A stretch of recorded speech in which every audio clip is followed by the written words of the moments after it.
কক্সবাজারের দরিয়ানগর সৈকতত প্যারাসিলিং গত্য যাইরে খুলনাতুন আগত পর্যটক অক্ষর সৌবিগ্রায়ের মৃত্যুর ঘটনায় আবারও সামনে এসে সৈকতর অ্যাডভেঞ্চার স্পোর্টসর নিরাপত্তাহীনতা জানা গিয়ে গত 10 বছরে ফ্লাইয়ার সি স্পোর্টস নামৰ এই প্রতিষ্ঠানের প্যারাসিলিং উত্তন সিটকিফুরি জাহাবাগানো তাটকিফুরি এবং বালুচরতপুরি আহত প্রায় 19 জন পর্যটক। অভিযোগ আছে সৈকতত প্যারাসেলিং পরিচালনাকারী 3 প্রতিষ্ঠানের হনুমানি প্রয়োজনীয় অনুমোদন বা নিরাপত্তা শর্ত পূরণ ন করে বৈরী আবহাওয়াত প্রশাসনের নিষেধাজ্ঞা উপেক্ষা করিও কার্যক্রম চালাবের অভিযোগ উঠি। যে প্যারাসেলিং এর কোনো অনুমোদন আমরা জেলা প্রশাসন থেকে দিইনি, বারবার বন্ধ করা হয়েছে, আমরা অনেকবারই বন্ধ করি, নিয়মিত বন্ধ করি। এটি দুর্ঘটনার পরপরই দরিয়ানগর পয়েন্টত ফ্লাইয়ার সি স্পোর্টস নামের এই প্যারাসেলিং পয়েন্টত অভিযান পরিচালনা করি অবহেলা নিয়ম লঙ্ঘনের অভিযোগে বেশ কিছু মালামাল জব্দ করে প্রশাসন। পরদিনই আগস্ট 2 তারিখ পুনরায় অভিযান পরিচালনা করি একেবারে বানিয়ে দিয়ে হয়। গতকাল সন্ধ্যায় আমরা এখানে আসি, সন্ধ্যার দিকে এসে আমরা এখানে প্রায় রাত 12:30 পর্যন্ত ছিলাম।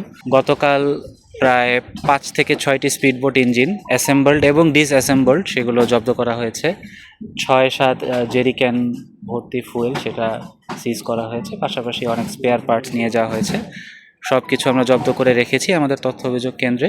আমাদের গতকাল রাতেই এই কুড়ে ঘরটাও ডিস্ট্রয় করার পরিকল্পনা ছিল, কিন্তু রাতের অন্ধকারে যেহেতু বৈদ্যুতিক তারের সেফটির একটা ব্যাপার থাকে তাই আমরা দিনের আলোতে এসেছি। প্রথমে আমরা বৈদ্যুতিক তারগুলো অপসারণ করেছি যাতে এখানে কেউ বিদ্যুৎস্পৃষ্ট হয়ে অন্য সেকেন্ড কোনো অ্যাক্সিডেন্ট না হয়, এবং তারপর এখন আমরা এটা ডিস্ট্রয় করছি। আমাদের পরিকল্পনা আছে আমরা যাওয়ার সময় যত ময়লা এখানে থাকবে, আবর্জনা থাকবে, পৌরসভার গাড়িতে করে আমরা সব কিছু নিয়ে যাব। এটা পর্যটন নগরী, এই রুট দিয়ে পর্যটক চলাচলে, টুরিস্ট নাম চলাচল করে। এই রুটটা যেন কোনো ধরনের ব্লক না হয়, বন্ধ না হয়, এটা আপনার দৃষ্টি আমাদের আকর্ষণ। আপনি এটা দ্রুত ব্যবস্থা নেবেন।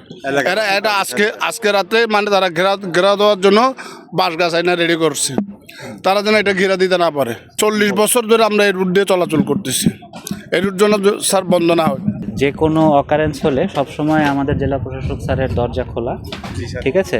সচরাচর যে কোনো জায়গায় সপ্তাহে একদিন গণশুনানি হওয়ার কথা, কিন্তু ডিসি স্যার কিন্তু সপ্তাহে প্রতিদিনই যখন কোনো নাগরিক কোনো অভিযোগ নিয়ে যান, স্যার শোনেন, নিজেই শোনেন এবং একটা সলিউশন দেওয়ার চেষ্টা করেন। পাশাপাশি ইউএনও স্যাররাও আছে। জানা যায় 2024 সালত অনুমোদন শেষ হইলেও অবৈধভাবে প্যারাসেলিং রাইড পরিচালনা করি এই প্রতিষ্ঠানগুলোর স্বত্বাধিকারী মোহাম্মদ ফরিদ পর্যটকের মৃত্যুর ফরতুনেই তার হন হদিশ পাওয়া যায়। প্রায় 1.5 বছরের অধিক সময় ধরে প্রশাসনের চোখ ফাঁকি দিয়ে কিভাবে দিন উদ্দুর্যে এত লম্বা সময় রাইড পরিচালনা করি এই এখন বড় প্রশ্ন হইতে। আমাদের যে পর্যটন ম্যাজিস্ট্রেট আছে, আমাদের বীজকর্মী আছে, আমরা গত সোমবারেও তারা কিন্তু ওই এলাকায় যে কয়টি প্যারাসেলিং চালাচ্ছিল বন্ধ করা হয়েছে। কারণ বর্ষাকাল সাধারণত সমুদ্র উত্তাল থাকে, আবহাওয়া খারাপ থাকে, খুব রিস্কি সিচুয়েশন তৈরি হয়, আমরা বন্ধ করে দিয়েছিলাম। তারপরও আমাদের অগোচরেই যে প্রতিষ্ঠান আজকে প্যারাসেলিংয়ের জন্য পর্যটককে তুলেছিলেন, আমরা ওনার বিরুদ্ধে আইনগত পদক্ষেপ গ্রহণ করব। ফ্লাইয়ার সি স্পোর্টস ছাড়াও হিমসরি ও ফেসারদ্বীপ সৈকত ফানফেস্ট প্যারাসেলিং এবং স্যাটেলাইট ভিশন প্যারাসেলিং নামের আরও 2 প্রতিষ্ঠান কক্সবাজারত প্যারাসেলিং পরিচালনা করে বলে জানা গিয়ে দুর্ঘটনা ফরতুন ওই প্রতিষ্ঠানে ইনুরো কার্যক্রম বন্ধ আছে। জেলা প্রশাসনের পক্ষতুন জানানো দোষীদের বিরুদ্ধে আইনগত ব্যবস্থা লু হইব। আর সচেতন মহলের দাবি নিয়ম বহির্ভূত হন প্যারাসেলিং ডেন কক্সবাজারত আর উড়িত না পারে। C+ TV, Chittagong.